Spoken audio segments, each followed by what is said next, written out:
সুপ্রিয় দর্শক শ্রোতা মণ্ডলী, আমার ফেসবুক আইডি থেকে আপনাদের সবাইকে স্বাগত জানাচ্ছি। শুভ সকাল।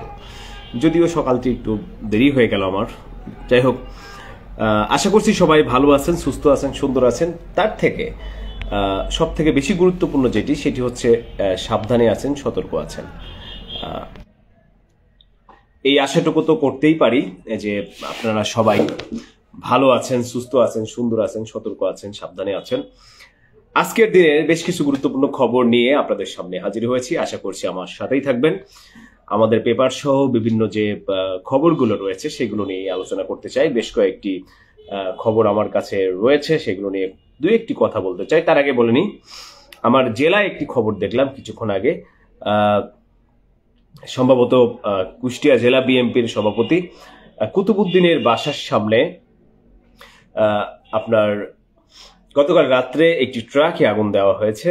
সেখানে ভিডিওতে যেভাবে পোস্ট করা হয়েছে সেখানে বলা হচ্ছে যে জয় বাংলা স্লোগান দিয়ে আসলে ট্রাকের আগুন দেওয়া হয়, এমনটি আমরা দেখলাম। সুপ্রিয় দর্শক, এছাড়াও আপডেট কুষ্টিয়ার আসলে ভিডিওটি আমার সামনে তারা পোস্ট করেছে। তারা বলছে, গভীর রাত্রে কুষ্টিয়ার জেলা বিএনপির আহ্বায়ক কুতুবউদ্দিনের বাসার সামনে ট্রাকে আগুন দিয়ে জয় বাংলা স্লোগান। ভিডিওটি ইতিমধ্যে সামাজিক যোগাযোগ মাধ্যমে ছড়িয়ে পড়েছে, আপনারা সবাই দেখেছেন। এর কারণ হচ্ছে কেন এই সারা বাংলাদেশে আপনারা জানেন যে আওয়ামী লীগ শাটডাউন ঘোষণা করেছে আজকে এবং কালকে 16 এবং 17 তারিখ শাটডাউন ঘোষণার মধ্য দিয়ে আসলে তারা তাদের জানান দেওয়ার চেষ্টা করছে। এর পরে তারা লকডাউন ঘোষণা করেছিলেন 13 তারিখে। সেখানে তারা যথেষ্ট সফল হওয়ার পরেই আবারও করেন এই ধরনের যে আপনার ঘোষণা, সেই ঘোষণাগুলো আসে। তার মধ্যে যদি আমরা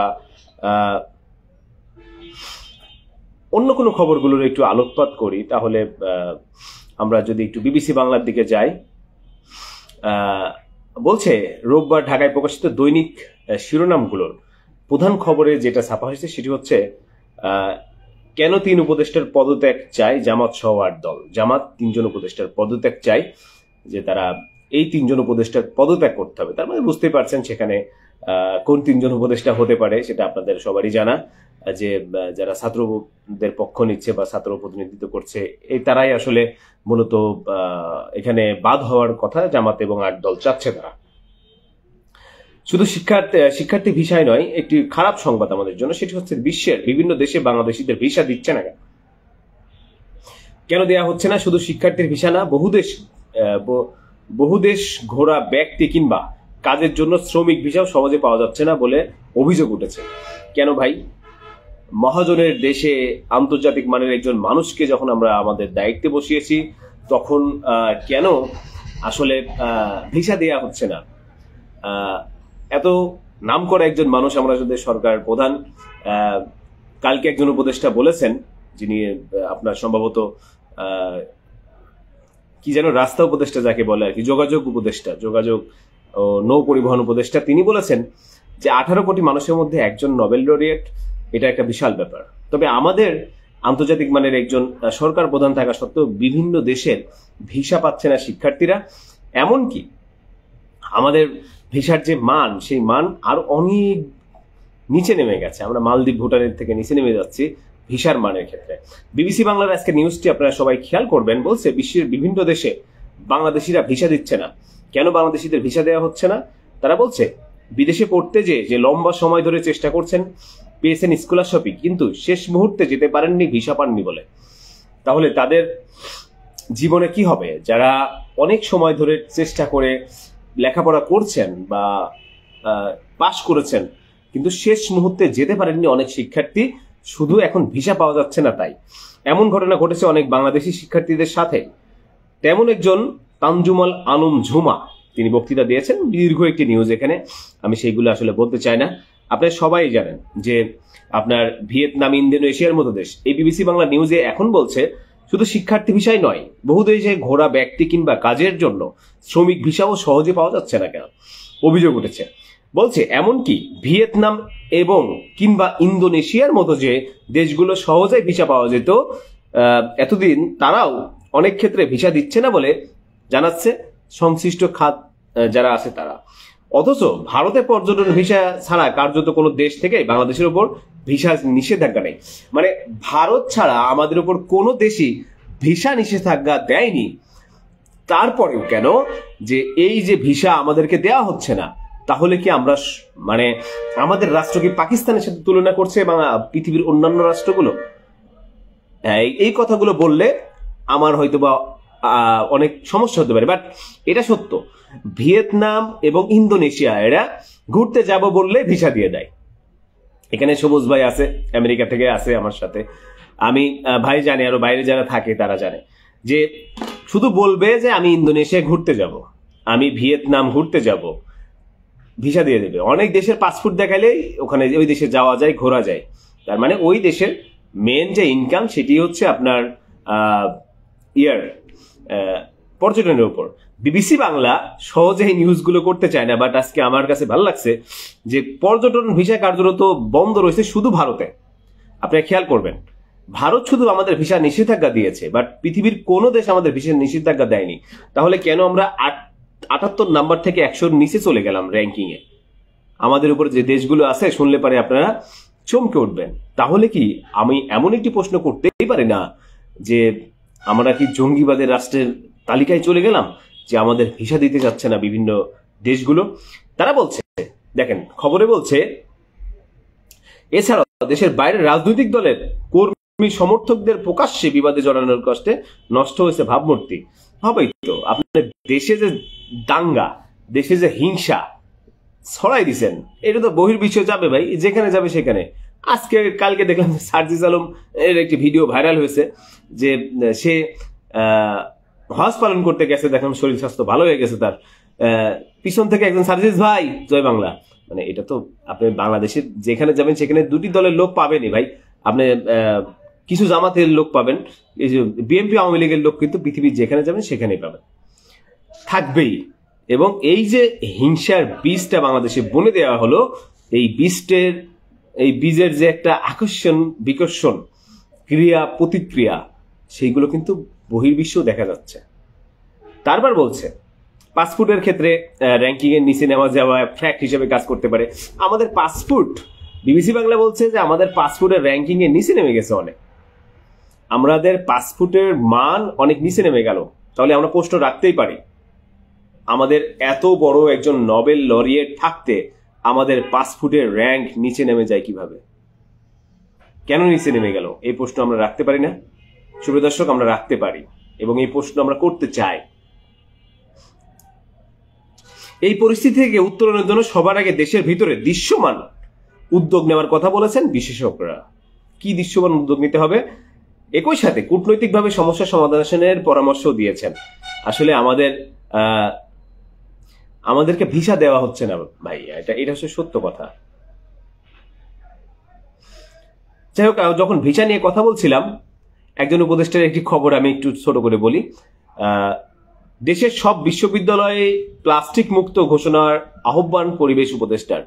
মানে তিনি কিন্তু ওই পলিথিন নিষিদ্ধ করছিলেন, আসার 1 মাসের মধ্যেই সারা বাংলাদেশ থেকে আর পলিথিন থাকবে না। এই উপদেষ্টা সুন্দর করে, যিনি উপদেষ্টা দায়িত্ব পালন করেন, তিনি শুধু সুন্দর কথা বলেন, রেজাওয়ানা সিদ্দিকী, তিনি কথায় পটু, তাছাড়া কোনো কাজে পটু না। এখন পর্যন্ত তিনি তার পলিথিন নিষিদ্ধ করতে পারেননি। সেন্ট মার্টিনকে ব্যবসায়িক একটা জায়গা, সেন্ট মার্টিনের নিষেধাজ্ঞা দেওয়ার পরে এখন পর্যন্ত সেন্ট মার্টিনের যে খবর সেটি হচ্ছে সেখানে ধুধু মরুভূমিতে পরিণত হচ্ছে। দোকানপাট, ব্যবসা বাণিজ্য, কোনো পর্যটক নেই। সেন্ট মার্টিন সম্বন্ধে মানুষের যে একটা আকর্ষণ ছিল সেটাকে নষ্ট করে দেওয়া হয়েছে। তাহলে আপনি যেটা পারবেন না সেটা ক্ষমতায় আসার পরে অনেকে অনেক কথা বলে। আমাদের তথ্য উপদেষ্টা বলেছিলেন যে মেগাবাইট কোনো মেয়াদ থাকবে না, এই থাকবে না, সেই থাকবে না। বাট উপদেষ্টা 2টা চেঞ্জ হয়েছে। এখন মাহফুজুর রহমান আছে, তার আগে ছিলেন নাহিদ ইসলাম। কই আপনারা কি সেইগুলো করতে পারছেন? পারেননি তো। অনেকে অনেক কথা বলেন। এখন ছাত্ররা কেন এইসব বিষয়ে কথা বলে না, এটা আমার কাছে খুব অবাক লাগে যে এই বিষয়গুলো নিয়ে কেন কথা বলেন না তারা। যাই হোক, বেশ কিছু খবর আমার কাছে আরো আছে, আপনাদেরকে একটু দেখানোর চেষ্টা করব।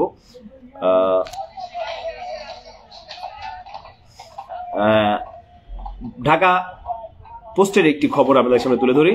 ঢাকা বরিশাল মহাসড়কে গাছ ফেলে অবরোধ, সকাল থেকে যান চলাচল বন্ধ, গভীর রাত থেকে যান চলাচল বন্ধ রয়েছে। এখন প্রশাসন, সেনাবাহিনী সেই গাছ পরিষ্কার করে রাস্তা ক্লিয়ার করার চেষ্টা করছেন। আপনারা দেখেন, ঢাকা পোস্টে গেলে এই নিউজটি পাবেন। মানে এইগুলো সরায়ে রাস্তা কোনো মতে ক্লিয়ার করার চেষ্টা করছেন।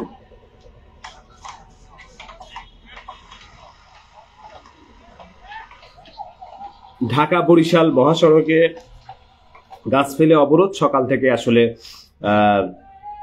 আপনারা জানেন যে আওয়ামী লীগের ঢাকা শাটডাউনের পরিপ্রেক্ষিতে আসলে রাস্তা অবরোধ করে সকাল থেকে আপনার গভীর রাত থেকে আপনার বরিশাল থেকে ঢাকার যোগাযোগ বিচ্ছিন্ন।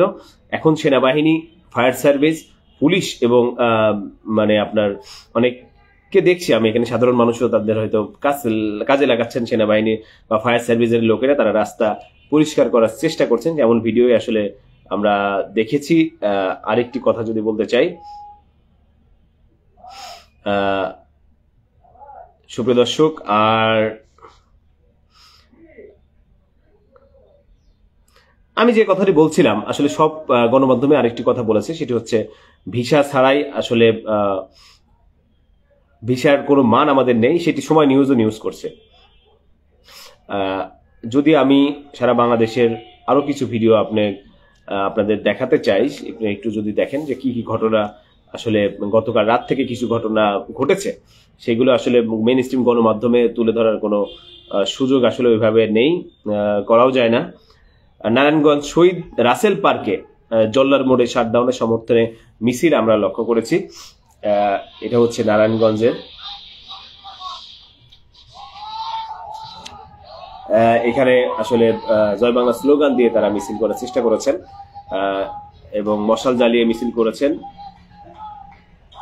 তারপরে আরেকটি ঘটনা রাত্রে ঘটেছে, যে রাত্রে যে ঘটনাগুলো ঘটেছে সেগুলোই আপনাদের সামনে তুলে ধরার চেষ্টা করি। আরেকটি ঘটনা হচ্ছে নেওয়াখালী জেলা পরিষদের সামনে অবরোধ করে নেওয়াখালী ছাত্রলীগের কর্মীরা নেওয়াখালী জেলা পরিষদের সামনের রাস্তায়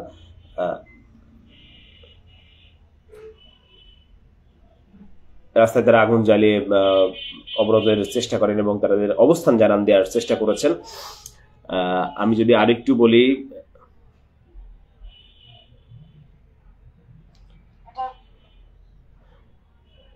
আসলে এই খবরগুলো মেইন স্ট্রিম মিডিয়াতে আপনাদের খুব একটা পাওয়া যাবে বলে আপনারা জানেন যে মেইন স্ট্রিম মিডিয়াতে এই ধরনের নিউজ প্রচার করা বা আওয়ামী লীগ কেন্দ্রিক কোনো নিউজ, পজিটিভ আর নেগেটিভ যাই হোক না কেন, সেগুলো প্রচার করা বাংলাদেশে এখন খুবই টাফ ব্যাপার এবং মেইন স্ট্রিম গণমাধ্যমের কথা এগুলো বলা যায় না। আসলে হাসপাতালের ভেতরে দুর্বৃত্তদের আগুনে পড়লো অ্যাম্বুলেন্স, ঘটনাটি ঘটেছে আসলে এমন একটি খবর আমাদের কাছে আছে। বার্তা নিউজ 24 বার্তা বাজার এমন একটি নিউজ করেছে যে হাসপাতালের ভিতরে দুর্বৃত্তদের আগুনে পড়েছে অ্যাম্বুলেন্স, এমনটি দেখা যাচ্ছে। আমরা অ্যাম্বুলেন্সের একটি ছবি দেখেছি তাদের নিউজ কার্ডে। তারপরে ফ্লাইওভার থেকে ছোড়া ককটেল বিস্ফোরণ হয়েছে ঢাকা মিরপুরের আপনার যে ফ্লাইওভার রয়েছে তার নিচে একজন পথচারী আহত হওয়ার ঘটনা ঘটেছে। এটি একেবারে সকালের নিউজ। ময়মনসিংহে দাঁড়িয়ে থাকা কাভার্ড ভ্যানে আগুন দেওয়া হয়েছে, এটিও আপনার গতকাল রাত্রের খবর। বিস্তারিত নাই বললাম। ময়মনসিংহে দাঁড়িয়ে কাভার্ড ভ্যানে আগুন দেওয়ার ঘটনা ঘটেছে। এর মধ্যে একটি খুবই আমাদের জন্য খারাপ একটি নিউজ রয়েছে। লিবিয়া উপকূলে 26 বাংলাদেশি নিয়ে নৌকাডুবি, 4 জনের মৃত্যু। এই যে ইতালি যাওয়ার স্বপ্নে বিভোর হয়ে 15-16 লাখ টাকা দিয়ে যারা যান লিবিয়া উপকূলকে, লিবিয়াতে থেকে একদম ইতালির যে উপকূলে আবারও সে জাহাজডুবি হয়েছে। সেই জাহাজডুবিতে আপনার 26 জন বাংলাদেশির মধ্যে 4 জনের মৃত্যু হয়েছে বলে আমরা জানতে পেরেছি। বিস্তারিত আমি অন্য একটি ভিডিওতে এই বিষয় নিয়ে একটু বলবো।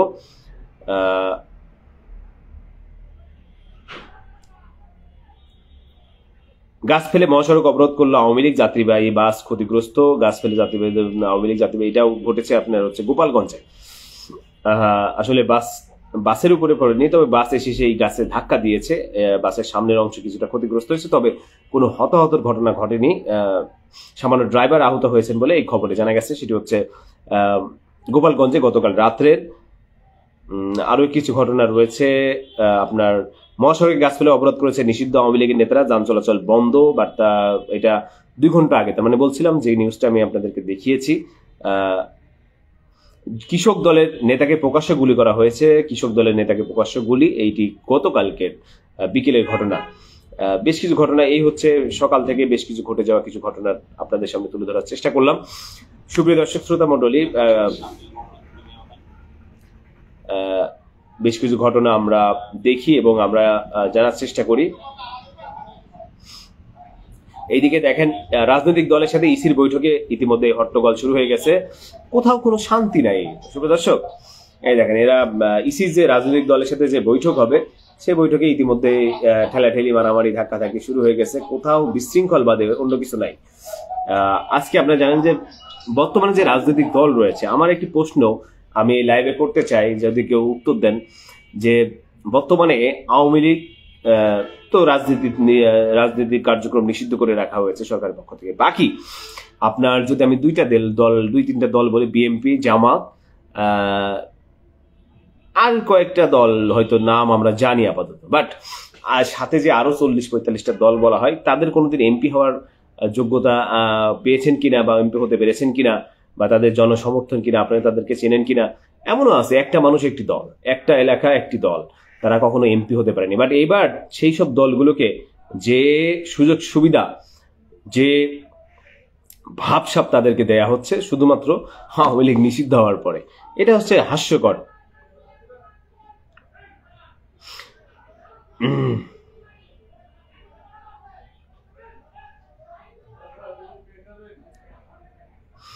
জামালপুর সীমান্তে কাঁটাতারবিহীন রাস্তা, চলছে ভারতীয় যানবাহন।